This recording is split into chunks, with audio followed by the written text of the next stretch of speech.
Hey, in this video we're going to be taking a look at the Archos 5.0 Oxygen and its size in comparison to a few other devices.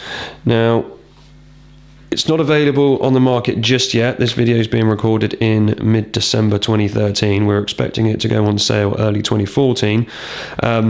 So this is very early hands-on, but this is a finished retail unit. So this is the final size and dimensions of the handset when it will go on sale. And next to it I've got a dummy S4, Galaxy S4, and a dummy Note 2. And the first thing you'll see is it's a little bit smaller than the Note series, a little bit bigger than the S4. It's right in the middle. It's not a phablet device, so it's not a Note phablet device, but it is still quite large. It has a 5-inch screen. If I just pop the screen on, here we go. So yeah, you can see if I peel off the plastic fronting here, you can see screen real estate is actually almost identical there to the Galaxy S4 on the right, just here. But the device itself is physically a bit thicker. Archos haven't got it trimmed right down to the size of, say, the S4 or something like the Sony Xperia Z range, for instance. So thickness, quite close. A little bit thicker. It's got a rounded back as opposed to a flat back on most devices at the moment. I actually prefer that. It's nicer in the hand, although it does make the overall thickness a bit more. It's also evident on the base that it has a thicker kind of protrusion on the back, on the bottom. I haven't looked at the specs, but I'm going to make an assumption that there's a bit of hardware down here, perhaps the antenna, perhaps a bit more stuff, which is the cause for that. It might just be a design thing as to why they've gone for a fat wide base. Certainly help it sit in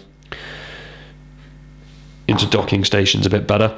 And on the top we've got the same, so that kind of curvature from the side happens all the way in. It's not so obvious from a distance, but it definitely goes up and out at the top and the bottom and curves in.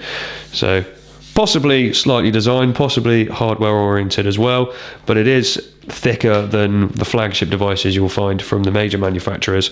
However, weight wise, it's 130 grams, so considering it's got a 5-inch screen and it's physically a little bit taller and thicker, it's still very light for its size. And then compared to the Notes, it's lighter than this Note 2 I'm holding. I don't have a dummy Note 3, unfortunately.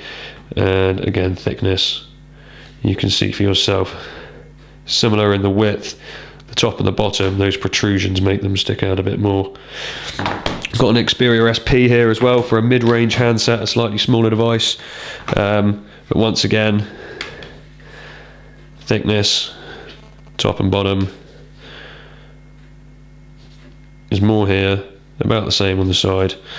Width wise, very similar, almost exactly the same.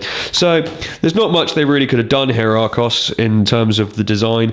They're trying to keep the cost down. It's a mid to high range device which they want to sell at a decent price next year. They don't want this to be competing in the same price range as the flagships. They want it to undercut them, and in order to do that they can't do anything too flashy with the design, but they have managed to manufacture a very pleasing handset. It fits in with the market. It doesn't stand out, but at the same time it isn't ugly in any way.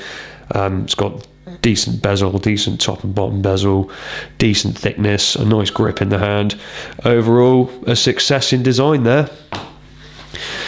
Very nice. Thanks for watching.